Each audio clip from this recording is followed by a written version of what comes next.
I'm Malia Grant, 34 stay-at-home aunt. The backyard was trimmed for perfection, white folding chairs lined in crooked symmetry, pastel streamers fluttering against the breeze like lazy fish in an aquarium, and the scent of fruit punch and sunscreen clinging to every breath. Balloons, bibs, and a banner that read, "Hudson's First Steps," hung like a coronation above the patio. And in the center of it all, a tiny boy gripping the edge of a plastic slide with a gleam in his eyes. My nephew, Hudson. I stood near the hydrangeas, not out of shyness, not even habit.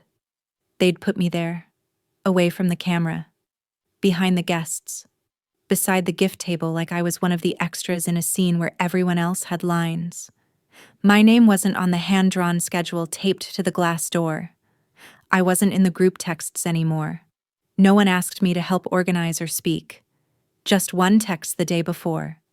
You can come early if you want. Or not. Up to you. My sister-in-law, Zoe, was front and center.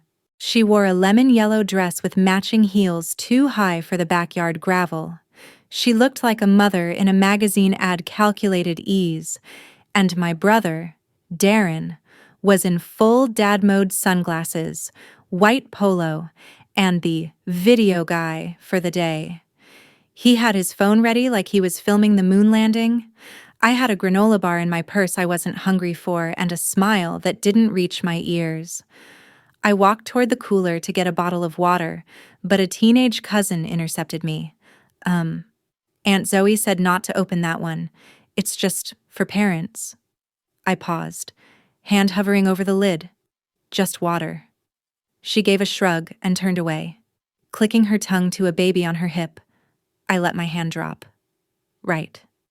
Of course. I turned back toward the gift table. One of the balloon strings had come loose and was floating just above the fence line. I watched it spin slowly, caught in the mid-morning heat. Laughter erupted from the deck where the family had formed a semicircle around Hudson, who had just stood up with one hand balancing on a toy walker. Phones rose in sync. Excitement surged like lightning across the wooden planks. I stepped forward. Zoe was waving frantically toward the toddler. Come here, baby. Come to mama. He wobbled tiny feet dancing forward. One step, then two. Gasps and cheers. Oh my God, he's walking. He's walking. Everyone surged forward except me. I was still at the back. One foot in mulch, the other in shadow. I whispered, almost to myself. Hudson, come here, sweetie. He hesitated, looked left, then right, and then he turned. He didn't go to Zoe or Darren or the camera. He turned, grinning like a sunrise, and waddled full toddler determination straight toward me. Time slowed, not in some magical way, but in that aching, rubbery stretch where you feel the attention swing like a slow crane, feet crunching gravel. A chorus of disbelief in the background. Oh, he's going to her. What, Malia? He's walking. To her, I knelt without thinking. Arms open. Tears burned hot in my throat but didn't fall. He crashed into my chest and clung like a magnet. One tiny hand twisted into my hair. I looked up. Zoe's smile faltered. Darren lowered his phone, and the party fell silent. People stared. Even the balloon stopped drifting. If you've ever been in a moment where someone else's child ran to you instead of their own parents, if you've ever been made to feel like a placeholder only to become the center without trying, drop a comment or let me know where you're watching from. Hit like or subscribe if family dynamics ever made you question your place, only to find it again in the most unexpected way. And that's when a voice cut through the silence. It wasn't loud, but it was enough to turn heads. Who? She asked one of Zoe's relatives from out of town.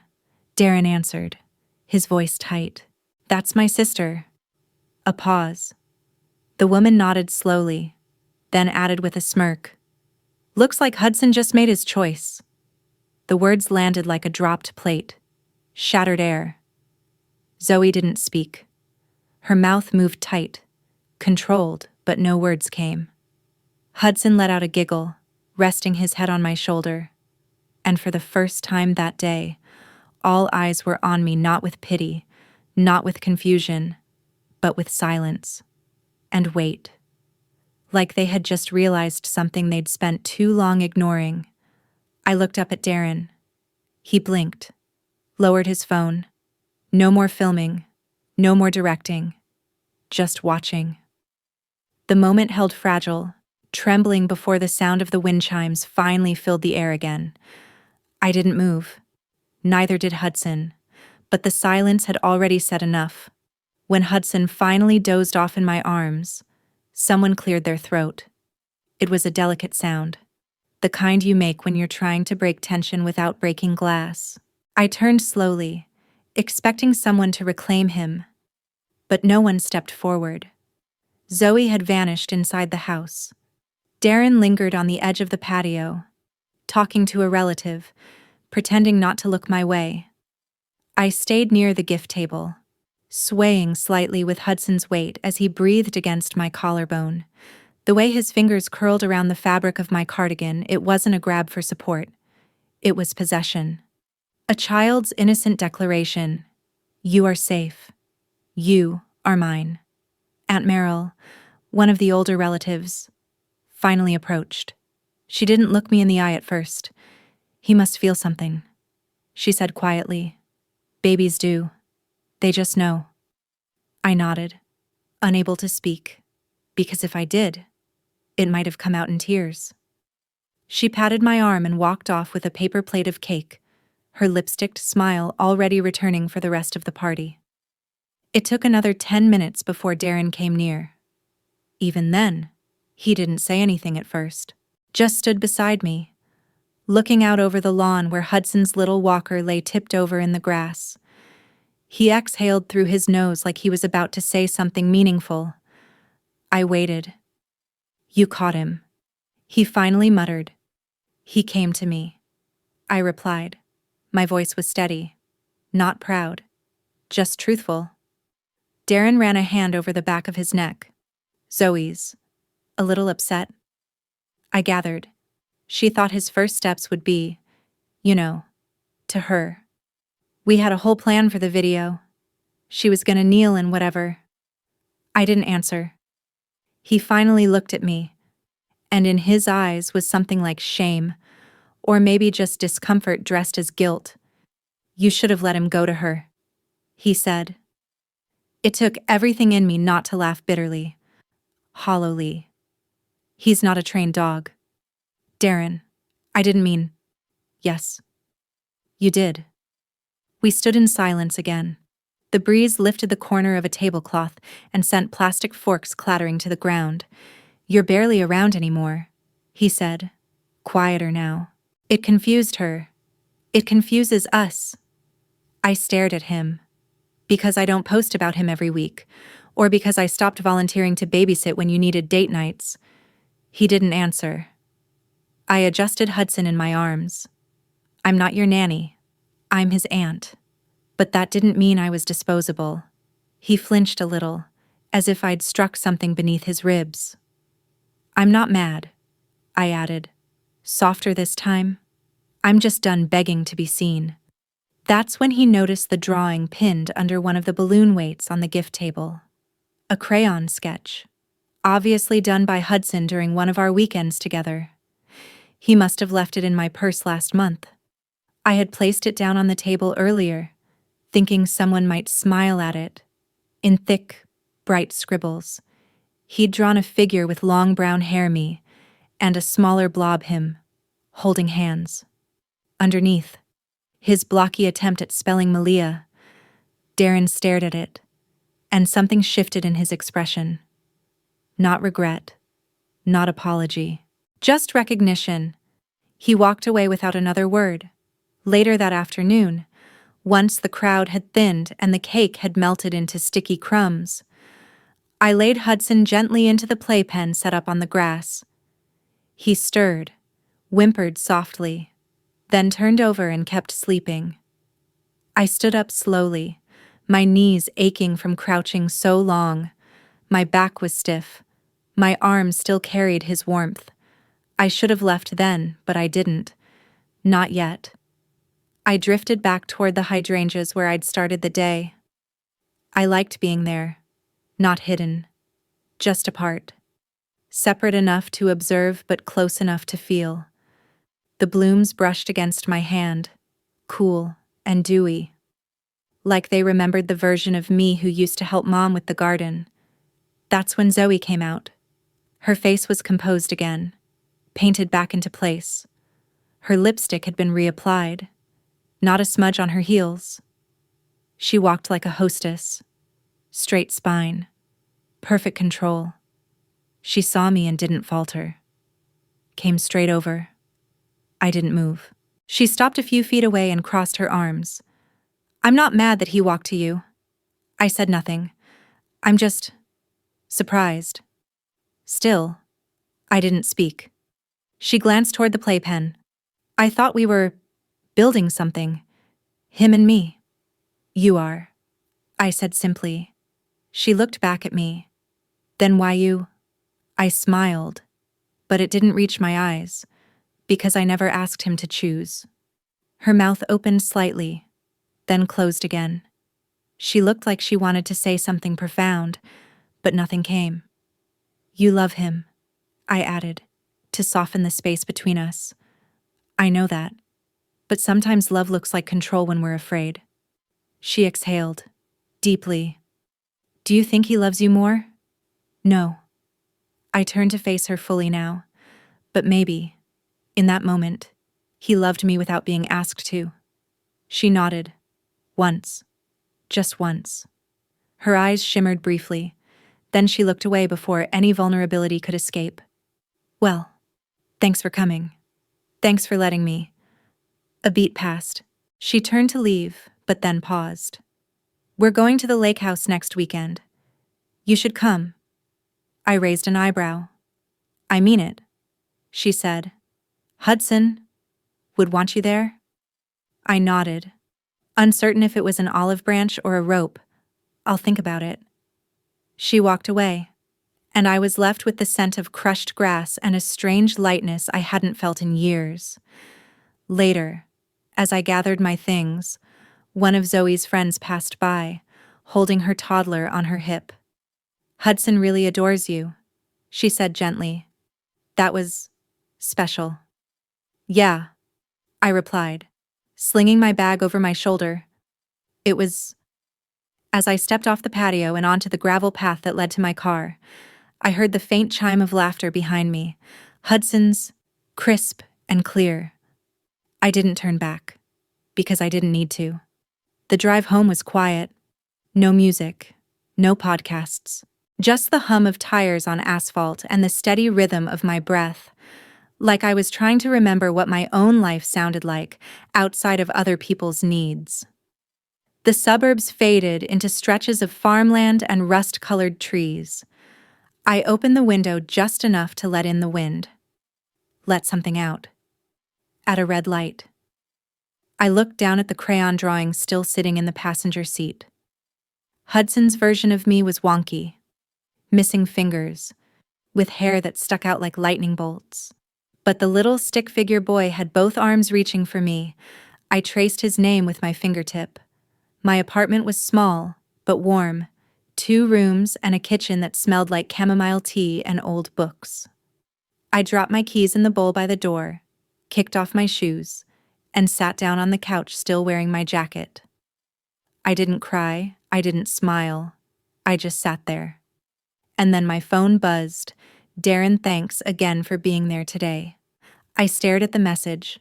No punctuation, just plain and polite. Almost transactional. Then a second message came. Darren, Zoe said Hudson's been asking for you all evening. I typed a reply, deleted it, typed again, then finally wrote, Tell him Auntie Malia says she misses him already. I didn't hear back.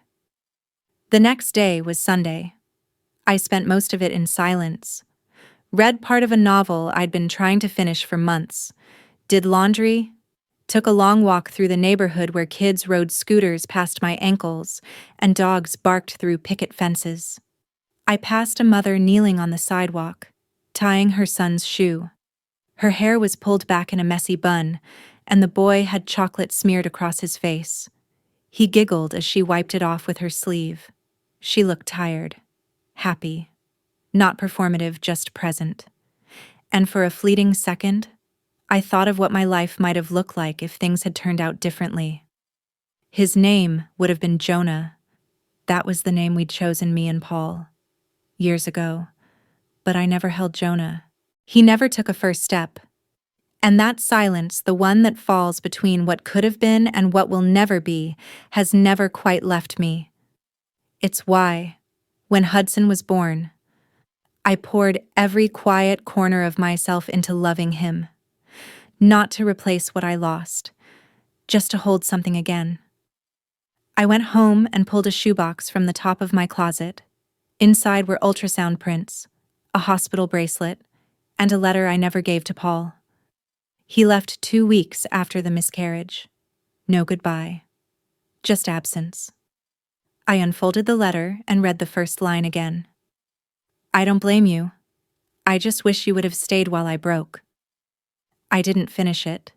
Instead, I took Hudson's crayon drawing from the kitchen counter and slid it into the box beside the letter, one ache beside another, not because they belonged together, but because they both shaped the same woman. That night, I got another message. Zoe, hey. Hudson's saying your name on repeat. I told him you'd call in the morning. Okay, I called. He didn't say much, just babbled and hummed and made kissy sounds into the speaker. But when I said, Auntie loves you, he responded with a sound that resembled, yeah. It was enough. The next weekend, I went to the lake house. It had been nearly 2 years since I stepped foot there. A sprawling property Darren and I had inherited from our grandparents. It had always felt more like his than mine, ever since Zoe transformed it with pastel furniture and matching towels. The family used to call it ours. Now it felt like theirs. I arrived with a tote bag and a bottle of local honey as a peace offering. Zoe opened the door, wearing a navy blue sweater and no makeup. She looked like herself, not the curated version from social media. Hudson came barreling toward me in socks, arms wide, grin stretched across his face. He said something that sounded like Maya and threw himself at my knees. I missed you too, I whispered. We spent the day like nothing had ever gone wrong. We built block towers and destroyed them. We fed ducks with too much bread. We napped under an old quilt on the porch. And Darren sat on the steps, watching us quietly, less like a brother, more like a man seeing his own sister for the first time in a long time. Later that evening, Zoe handed me a mug of tea and nodded toward the porch. Talk. I followed her outside. We sat side by side, not facing each other. The lake shimmered beneath a silver dusk, and cicadas whispered in the grass. I wasn't fair to you, she said finally. Not just at the party. For a while now, I didn't speak. I let the wind answer for me. I think I wanted to be the only woman he needed. She went on, her voice tight. But kids, they don't care about ownership. They just go where they're loved. Still, I stayed quiet. I'm sorry, she said at last. I looked at her. She meant it. And something inside me, the old, rusted part that never got apologies, loosened just enough to let the air in. Thank you, I said. She took a deep breath. Do you ever think about having your own? I froze. It wasn't a cruel question, just clumsy. I did, I said carefully. Once. Zoe turned to me, her eyes wide. Oh, his name was going to be Jonah. She didn't ask anything more. She just reached out, gently touched my hand, and squeezed. It was enough. When I left the next morning, Hudson cried. Not a tantrum, just that quiet, pleading whimper that children give when they know someone they love is walking away. I knelt down and kissed his forehead. "I'll be back," I said. "Always." He didn't let go right away. Neither did I. Back in my apartment, I hung his drawing on the fridge beside a postcard from Greece and a calendar I never updated. I made tea. I sat on the couch again, this time without my jacket, and watched the light through the blinds stripe across the wall like slow-moving time. That evening, I got a photo from Darren. It was Hudson, holding a crayon, drawing another picture. And this time, the figure with wild hair had a crown on her head. The photo of Hudson's new drawing stayed open on my phone for nearly an hour. I didn't frame it. I didn't print it. I just kept tapping the screen to stop it from going dark. His stick figure version of me now wore a jagged orange crown, and he'd drawn stars around our heads. Crude, five-pointed things, like bursts of light from his tiny mind. A symbol of something I hadn't asked for, but that, clearly, he had chosen to give. I didn't think of myself as special, but to him, in that image, I was someone royal. The next few weeks folded themselves into a rhythm I hadn't realized I missed. Wednesday evening video calls. Hudson showing me toy trains. Hudson calling me Maya in a dozen different tones. Maya when he was excited. Maya when he was tired. Maya when he needed someone to listen even if he wasn't speaking words yet. Zoe would occasionally appear on screen behind him, smiling more easily now. Darren, too, sometimes waving awkwardly in the background. On a Sunday, Zoe invited me back to the lake house. Just me. No party. No crowd. She said she wanted help picking out books for Hudson's new shelf. I said yes before I thought too hard about it. When I arrived, Zoe had a cup of chamomile waiting and the baby gate already open. It was a small gesture, but it made me pause. "Thanks for remembering," I said, stepping inside. "I remember more than you think," she replied. We spent that morning reorganizing old cardboard boxes from the attic children's books, some dating back to our own childhoods. One of them had my name on the inside cover, written in crooked pencil, Malia G., first grade. I ran my fingers across it like it belonged to someone else now. "You should read it to him," Zoe said gently. I sat on the floor, opened the book, and began. Once there was a little bear who couldn't find his home. Hudson curled up in my lap before I finished the first page. Later, while he napped, Zoe poured us both sparkling water and leaned against the counter. She looked tired, but not drained. A good tired. A real tired. "I never told you this," she said after a moment. "But when I had Hudson, I was terrified you'd be better at it than me." I blinked. What you'd lost so much. And I thought, if anyone would love him more than me, it'd be you. And that scared me. I didn't know what to say. She continued. "I used to watch how he looked at you, how you held him without checking a clock, how he laughed harder when you were around, and I hated how small that made me feel. I wanted to protest, to reassure her, but I didn't. Because this wasn't a moment for fixing. It was a moment for listening."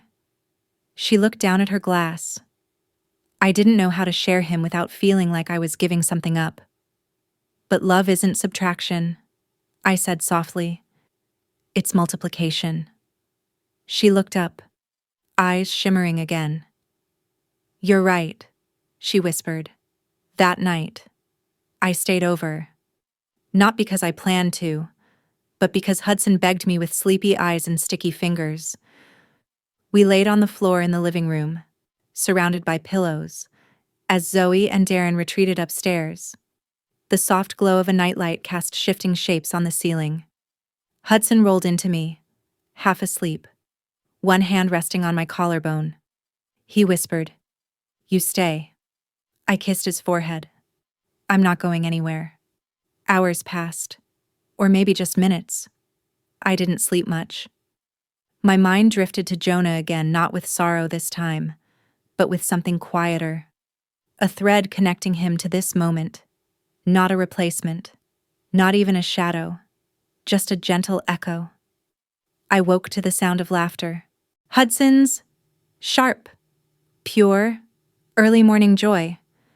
Darren stood in the doorway with a mug of coffee, shaking his head with a smile. He never wakes up that happy, he said. Maybe he had a good dream. I replied, maybe he had you. The next few months unfolded gently. I didn't move back into their lives. I was invited. Slowly. Intentionally. A seat at birthday dinners. Texts that weren't just obligations. Photos sent without asking. Look what he drew today. Guess who he asked for again?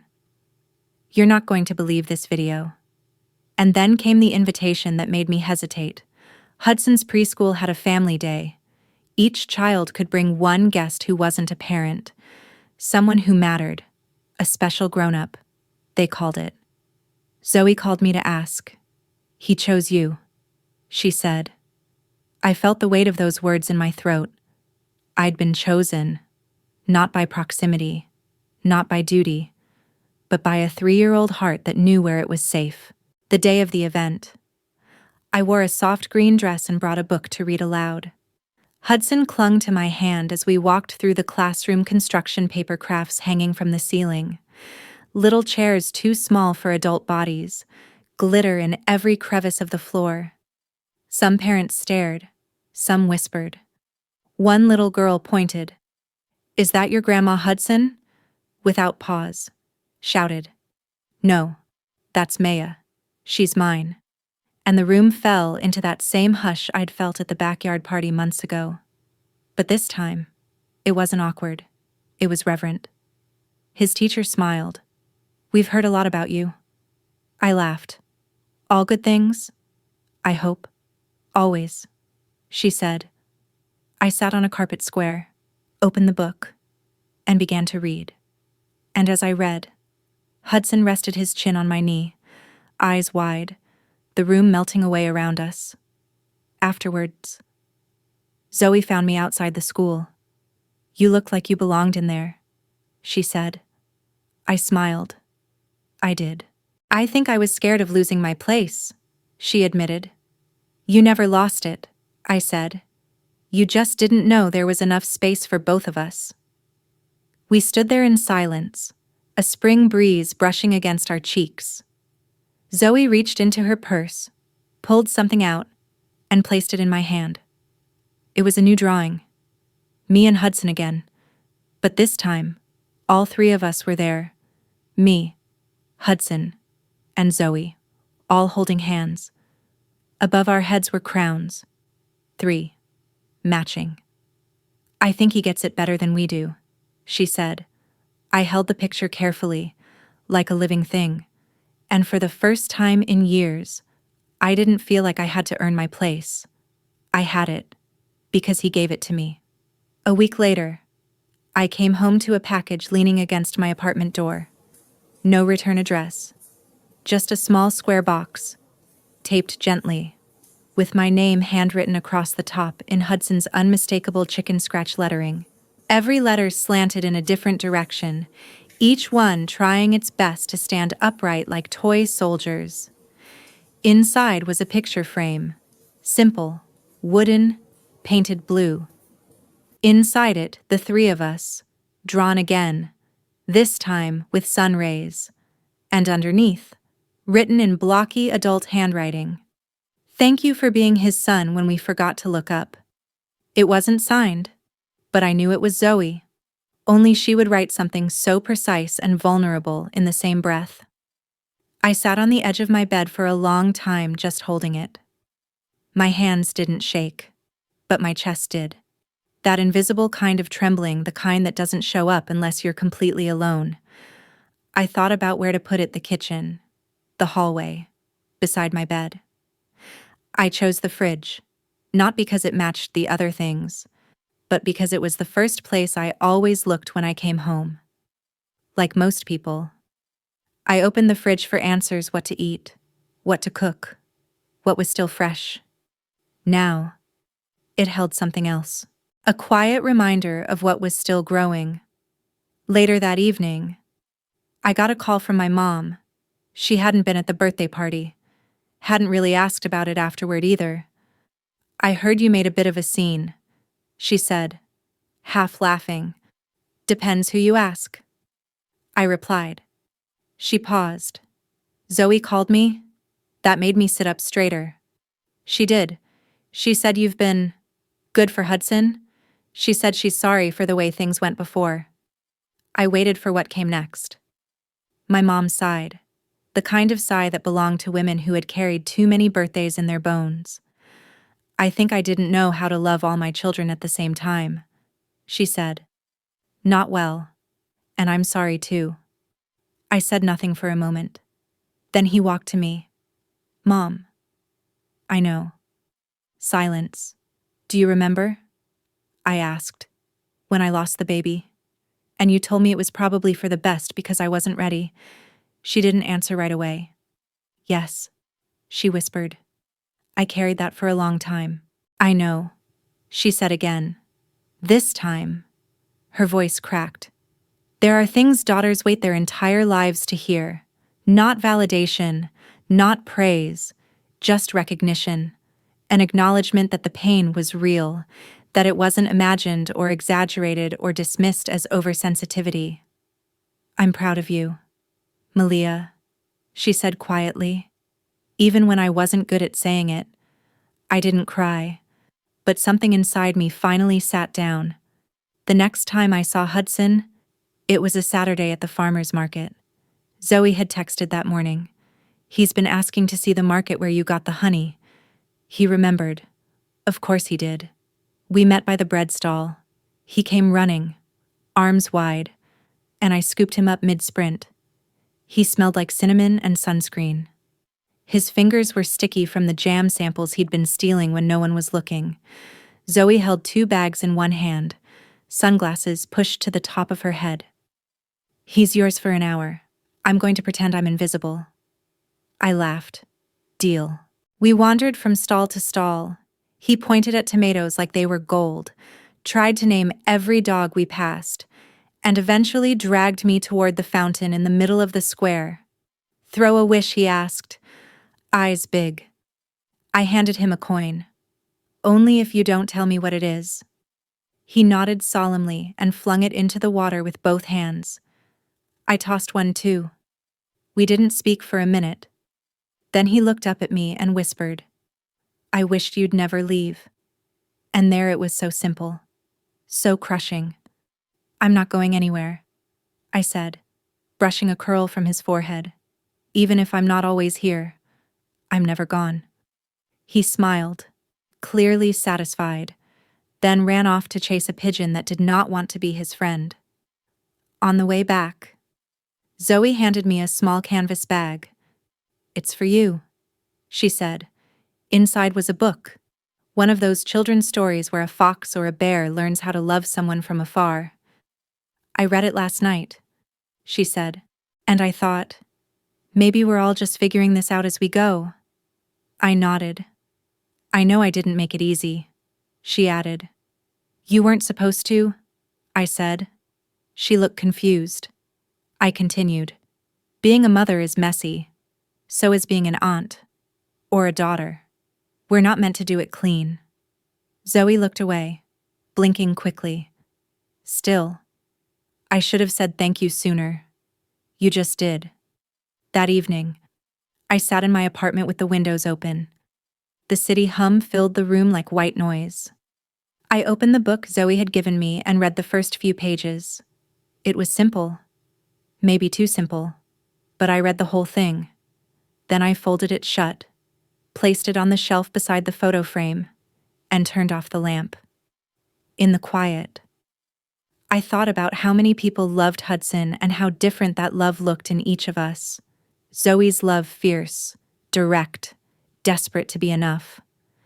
Darren's love quiet, observational, unfolding in delayed confession.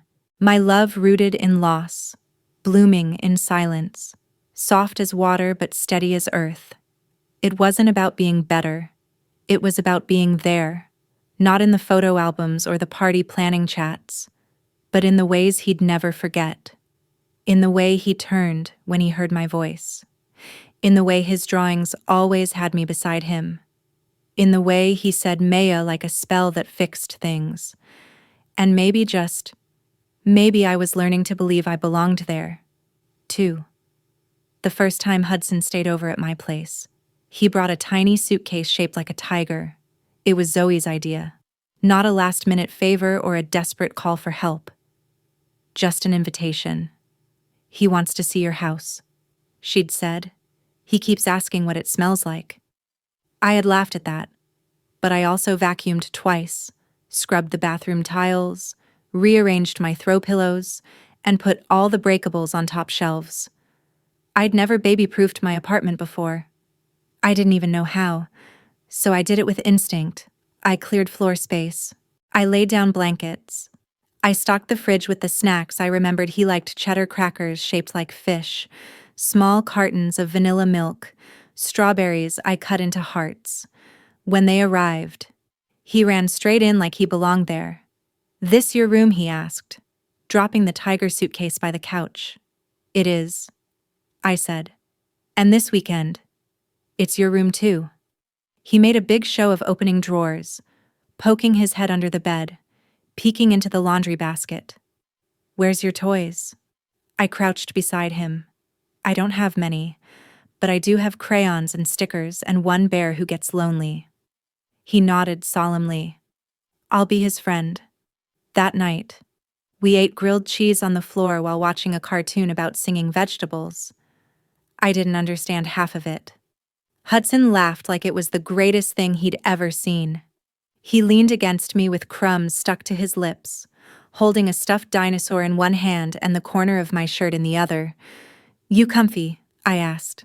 He nodded, eyes still on the screen. "You smell like books." I smiled. "That's because I read too much." "Good," he said. We read 3 bedtime stories, then 4. Then he asked to sleep in the big bed instead of the couch cushions I'd carefully laid out. I let him. He curled into a comma, feet tangled in the blankets, and I lay beside him in the dark, staring at the ceiling. At some point past midnight, he stirred and whispered, "Are you still there?" "I'm right here," I said. "I dreamed you weren't," he said. "But I am?" He nodded once and fell asleep again. In the morning, I woke up to stickers all over my face, glittery stars, smiley face suns. He giggled so hard he tipped over. "You're beautiful now," he said. I didn't argue. We spent the day wandering the park near my apartment, chasing pigeons, buying a snow cone, sitting on a bench while he ate it with one hand and pointed at passing bikes with the other. A man walked by with a golden retriever, and Hudson waved. "That dog looks like Grandpa. I nearly choked on my iced tea." Back at my place, we built a pillow fort. He climbed in and asked if we could live there forever. I told him yes, but only if he helped clean up after snack time.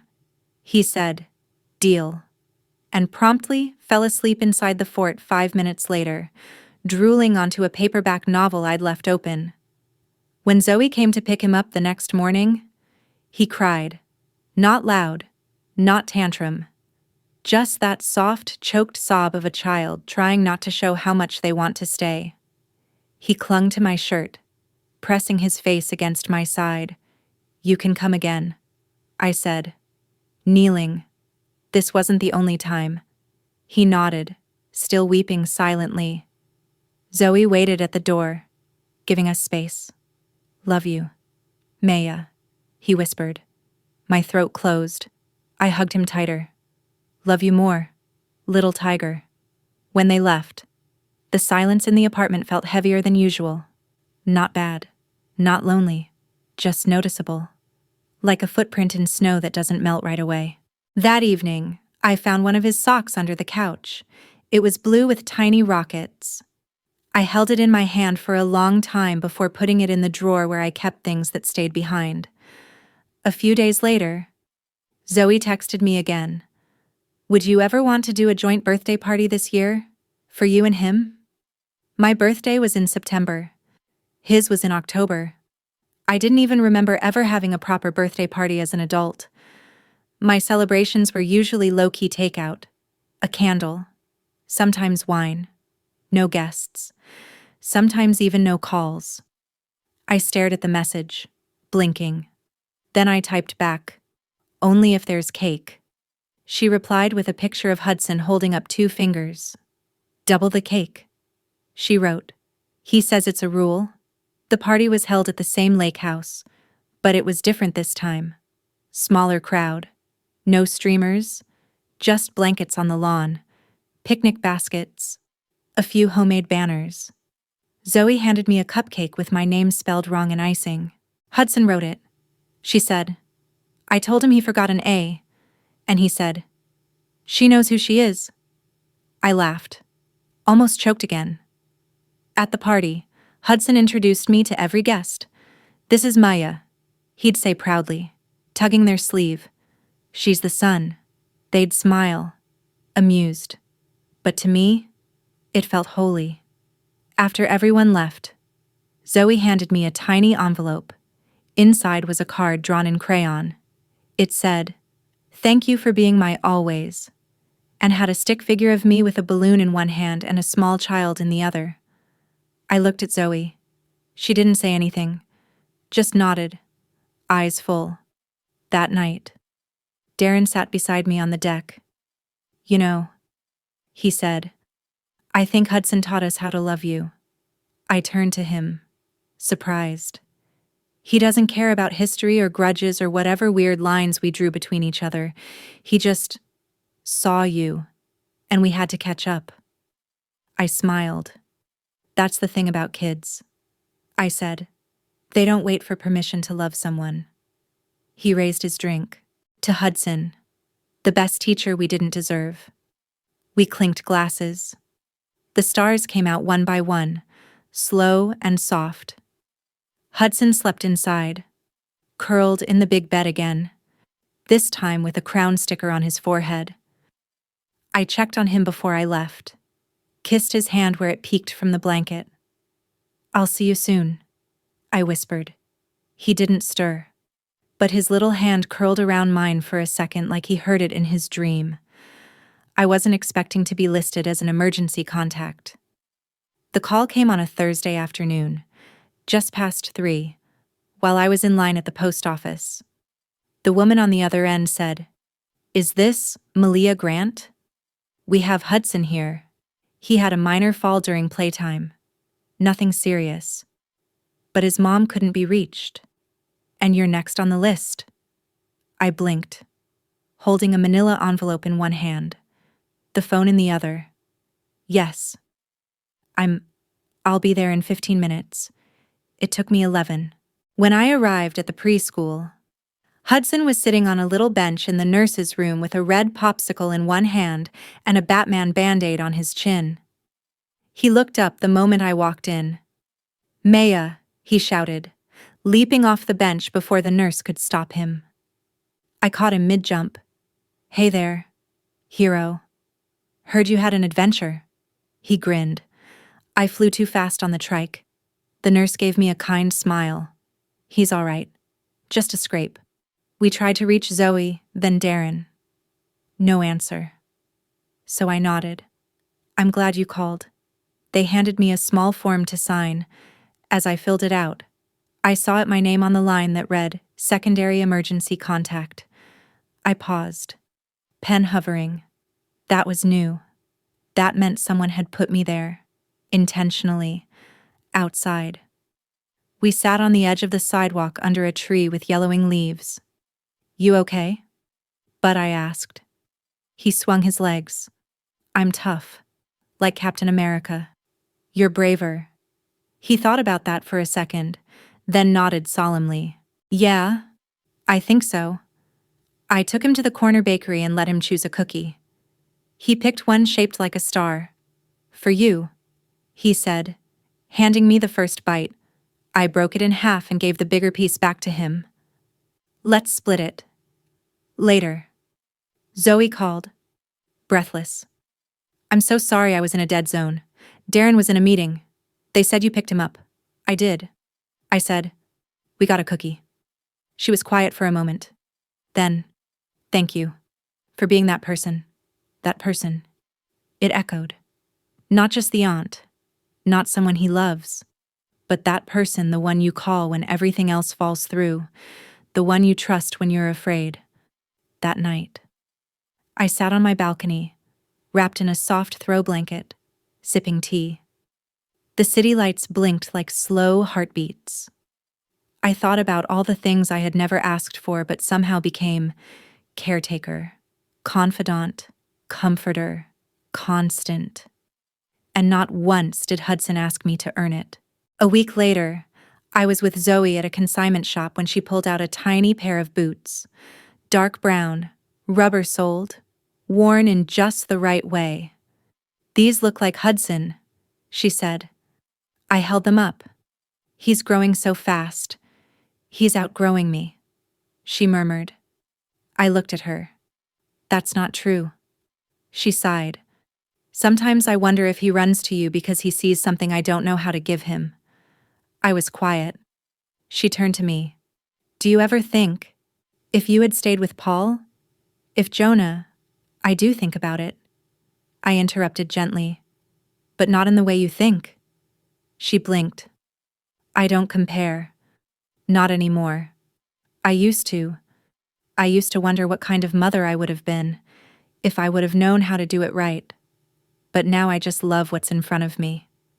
Zoe nodded. Slow. We didn't say more. Some griefs don't need unpacking. They just sit beside you, like an old friend who knows when to speak and when not to. Later, Hudson helped me carry groceries from the car to my apartment. He insisted on holding the bag with the milk in it, even though it dragged on the ground. I'm strong now, he said. You've always been strong, I told him. He looked up at me. Like you. I crouched beside him, even stronger. Inside, he helped put apples into the fridge. When he was done, he stood with his hands on his hips and declared, You need more snacks. I thought you were my snack guy. I teased. I am. But we need jelly beans.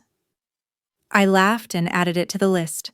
That evening, as I tucked him into the little mattress I'd set up permanently in the corner of my bedroom, he asked, Can I tell you a secret? Always. I think when I grow up, I want to be someone like you. It came out so quietly. I thought I might have imagined it. You already are, I whispered. He smiled and rolled over. I sat beside him long after he fell asleep, watching the rise and fall of his breath. And for a fleeting moment, I thought about Jonah again, but not in mourning. I imagined the two of them playing, laughing, sharing stories they couldn't explain. Maybe Jonah lived on in the spaces I had left open, the spaces Hudson now filled. The next morning, I found a note on the fridge drawn in marker. It said, Maya is my favorite human, except when she says no jelly beans. I stuck it under a magnet and left it there. Forever, if I could. Zoe called that afternoon. I was thinking. She said, Would you ever want to be listed as his legal guardian if anything ever happened? I froze. Not because I'm planning to disappear, she added quickly. Darren and I talked. And if anything ever happened to us, we'd want it to be you. My throat tightened. You're serious completely.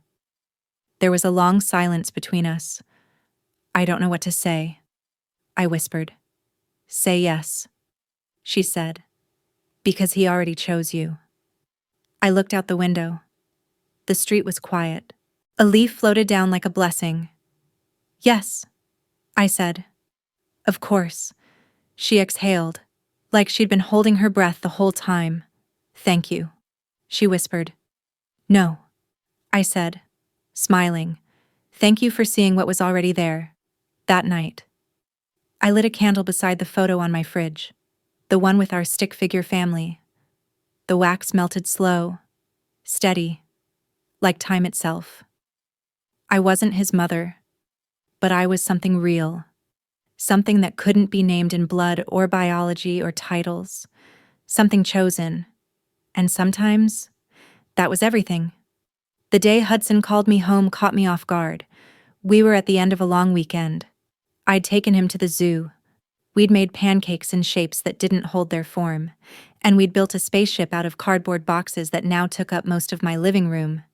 He insisted we sleep in it, under layers of blankets, whispering stories into the dark like astronauts orbiting Saturn. It was the kind of closeness I used to fear I'd never feel again. No pretense, no performance. Just breath and trust and shared silence. Monday morning came like a sigh. Zoe pulled into the parking lot downstairs. Hudson didn't rush to put on his shoes. He sat at the kitchen table staring at his bowl of cereal, swirling the spoon slowly. "You okay?" I asked, crouching beside him. He shrugged, small shoulders rising like waves then falling again. "Don't want to go. You'll have fun at home," I said, brushing a strand of hair from his forehead. He looked at me, then said it soft, certain, like it was the most obvious thing in the world. "But I'm already home." My breath caught. Outside. Zoe honked lightly once, twice. Hudson slid off the chair and grabbed his little backpack. But before he stepped out the door, he turned and added, "I like both homes, but this one is softer." He didn't mean the pillows. I walked him down, helped him into his booster seat. Zoe met my eyes through the window. "Rough morning?" she asked. I hesitated. He didn't want to leave. She nodded. "He said last night that your couch feels like a cloud." We smiled, shared that wordless agreement again. He belonged to all of us, in different ways. "I'll call you later," she said. "I'll be here." As they pulled away, Hudson pressed his hand to the window. I pressed mine to the air, a mismatched echo. Back upstairs. I sat on the couch and stared at the dent his small body left in the cushions. The crayon marks on the wall near the fridge. The trail of tiny socks from bedroom to hallway. These weren't messes. They were memories. Zoe did call later. She wanted to talk about logistics insurance, guardianship documents, the legal paperwork. I listened, agreed, took notes.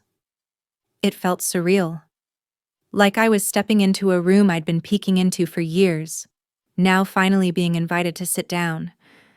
Near the end of the call, Zoe said, "He's been drawing you again, but now he draws our house next to yours, side by side. He calls them friend houses." I laughed. "That's poetic. He's always been like that," she said. "He feels things too deeply for someone so small." "So did I said. "And maybe, still, so do I." Autumn settled into the city like dust, slow, golden, familiar. Hudson came over almost every weekend now. Zoe called it rotation parenting, even though we weren't co-parents in any traditional sense. It wasn't custody, it was connection. And it worked. One Saturday morning, Hudson walked in carrying a lunchbox. "I brought sandwiches," he announced. "You don't have to cook." He had, in fact, brought 2 slightly squished peanut butter sandwiches with far too much jelly. But I ate every bite. After lunch, we sat by the window with a sketch pad. He handed me a crayon. "Draw your dream." My dream. He nodded, like when your eyes are closed, but also when your eyes are open. I thought about it for a moment, then started drawing. A small garden, a bench, a little boy reading a book beside a woman with messy hair and tired eyes. When I was done, I handed it to him. What do you think? He studied it with deep seriousness. "Looks real." "It is." That evening, Zoe picked him up again. Hudson clung to my leg. "You'll come to the show next week." "Right," he asked. "The show." "My play." I'm a tree. A very important tree, Zoe added. Wouldn't miss it, I said. And I didn't. The auditorium was packed. Folding chairs, low ceilings, children dressed in green paper leaves and glitter hats. Hudson stood on the far right of the stage, waving at me before the lights dimmed. During the performance, he had one line I grow because the sun sees me. He looked straight at me when he said it. Afterward, I brought him a flower wrapped in tissue paper. For the best tree I've ever seen. He held it like treasure. I said the line just for you. I know, I whispered. Zoe came over. We're doing pizza with the other parents. You in? I paused. I'd never gone before. Always felt like an outsider. But Hudson looked up. Hopeful. Please. Maya. So I went. We sat at a long table with other families. Paper plates. Spilled soda. And loud laughter. Darren arrived late. Kissed Hudson's head. Then nodded at me. Did he remember the line perfectly? I said. We toasted with root beer. We laughed. I told stories. I answered questions. And slowly, I realized I wasn't outside anymore. I wasn't the extra. I was family. Not in the obligatory way. In the chosen way. One of the other moms leaned toward me mid-conversation. You're his aunt. Right. He talks about you constantly. I thought you were his third parent. I smiled. Sometimes it feels that way. He's lucky to have so many people loving him. I think we're the lucky ones. I said. Back home that night, I found another drawing in my tote bag. Hudson must have slipped it in during dinner. 3 houses, 3 hearts, 3 stick figures again, all holding hands. Underneath, in capital letters, family. I pressed it to my chest, eyes burning. Not from sadness, from arrival, from the slow realization that somewhere along the way, I stopped waiting for permission to belong. I simply stayed. Stayed long enough to be counted, to be drawn, to be loved. As I taped the new drawing beside the others, the light in the room felt softer, warmer, like I'd been seen, like I had always been here. It was a Tuesday in late winter when Hudson asked me the question. We were sitting on the rug in my living room, playing a board game that neither of us really understood. He was giggling at the game pieces, making them talk to each other in high-pitched voices.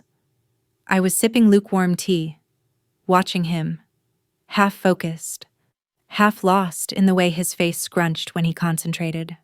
Then he asked it. Why don't you have a kid? He didn't mean to hurt me. He didn't even pause. He asked it the way only children can purely, curiously, with zero expectation.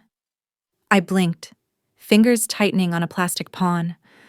Well, I said slowly, I almost did. A long time ago. He looked up, serious now. What happened? I lost him, I said. Before he got to meet anyone. Hudson's lips parted. Did he get lost in a store? No. Sweetie? I reached out, brushing a curl behind his ear. He just never got to come into the world. He was quiet for a long time.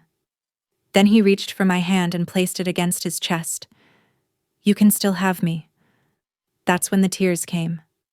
Not loud, not messy, just slow and unstoppable. He didn't flinch. He just leaned forward and rested his forehead on mine like he was transferring something invisible between us, something whole and healing and real. We didn't speak again for a while, but the silence was full, like a room with every light turned on. That night, after Zoe picked him up, I sat on the floor surrounded by everything he'd touched: puzzle pieces, socks, a cup of milk he never finished. I left them there for a few hours, like relics of a sacred visit. I needed them near before I could put them away. A few days later, Zoe sent me an envelope. Inside was a printed form guardianship documentation with sticky notes flagging the spots for me to sign. But there was something else too. A letter. Handwritten. Malia, I used to think motherhood was about keeping everything inside your circle, but I see now it's about widening the circle until the people who matter most can step inside. You have always been inside. I just didn't know how to say it before. Love. Zoe. I signed the forms, took them to the notary, filed them away. Not because I hoped something would happen, but because we had built a life where I belonged without needing proof. But now, I had it anyway. Spring came. Hudson started calling me his second home, and when his class did a presentation on family, he stood in front of a cardboard poster with drawings of Darren, Zoe, and me. Above our stick figures was one word, always. His teacher emailed me a photo of it, saying, he insisted we add you, even though it was technically a parent project. We thought it was perfect. So did I. One Sunday, months later. We were planting flowers in Zoe's backyard. Hudson had become obsessed with gardening, and I'd brought over seed packets, marigolds, cosmos, and wildflowers. He turned to me, dirt on his cheeks, and said, "We're making something that comes back."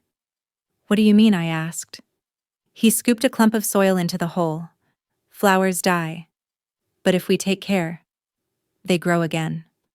He looked at me and grinned. Like love. Zoe was nearby, holding a watering can. She heard it too. Her eyes met mine, and for the first time, there were no walls left between us. Just the shared understanding of something real, something larger than pride or roles or names.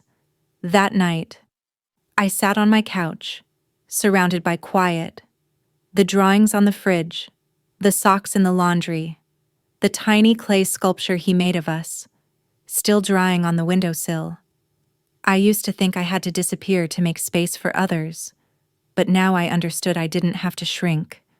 I had grown into his life, into their life, not because I demanded it, but because I stayed, because I kept showing up, because love, when it's real, doesn't ask for permission. It simply finds you, over and over again.